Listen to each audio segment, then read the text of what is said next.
Hi everyone, this side it's Karthikeya Chawla on the behalf of Jam and Panther team at Prolifics. Today I'll be showcasing you how we have upgraded our Docker container that is for Panther Web to add the support for OpenShift. So let's get started.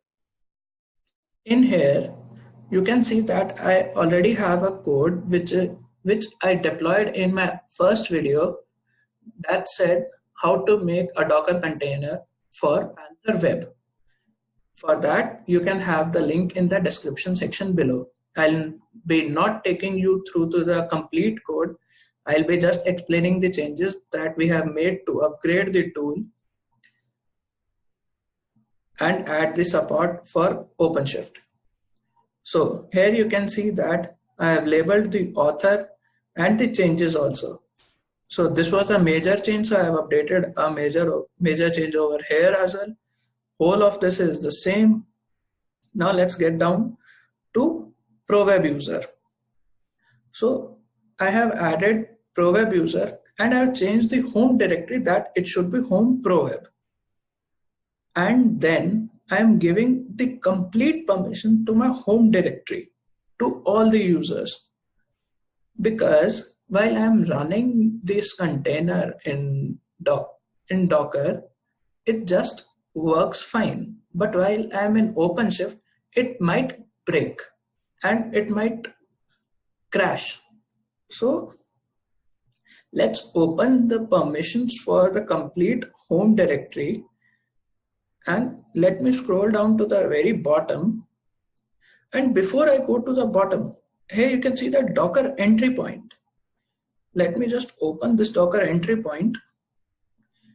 Here earlier, I used to mention that this line was in another shell file, which I used to call from a user ProWeb. So let me come back to my Docker file and go to the extreme bottom.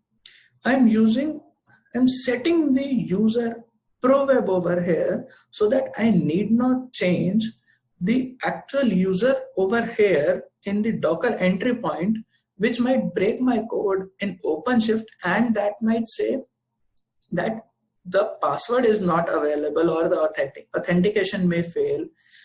Also, OpenShift does not support a root user.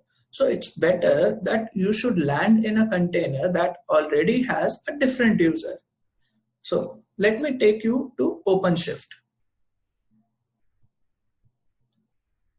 Here you can see that I have already logged in, and let me click on deploy image. Image name.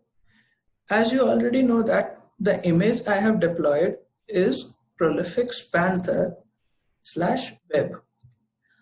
That Docker file has already been pushed to Docker Hub, so I can directly pull it from there. It's pulled, and you can see that there are no errors, no issues that I need to change that there is a root error or something, root user will not be supported, anything like that. It's not there. So let me go forward, and I should give a name to the Docker container over here that will be made. Let me just give a unique name so that I don't clash with the other files over here, and click on deploy. It's been created. Now I need to go to the pod section, where you can see that it says one is being deployed and the another is saying that the container is being created. Now why is this saying that there are two files? Because in one it says that my Panther web app is being started, and the other one says that where my Catalina is being started.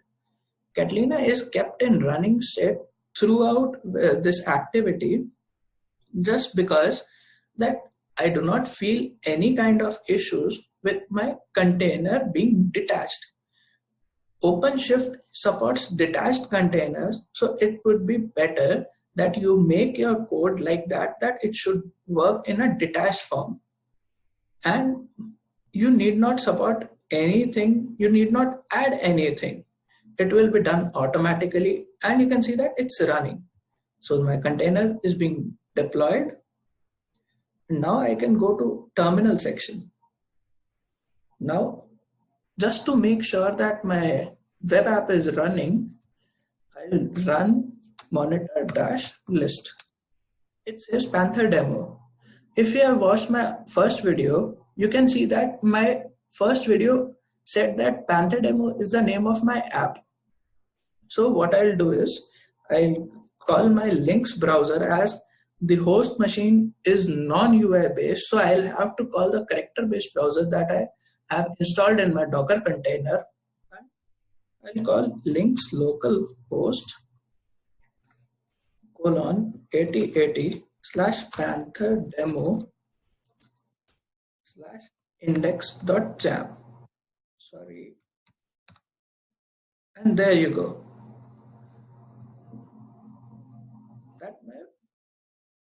It says my index.jam, which is connected to index.html, is coming up over here. Press space for next page. So you can see this is basically non-UI based, but it shows all the character mode of the browser that you have for non-UI based OS. So that's it from my side. If you have any questions, please put them in the comment section below, or you can mail us at support@prolifix.com. If you like this video, please click the like button and subscribe to our channel. Thank you.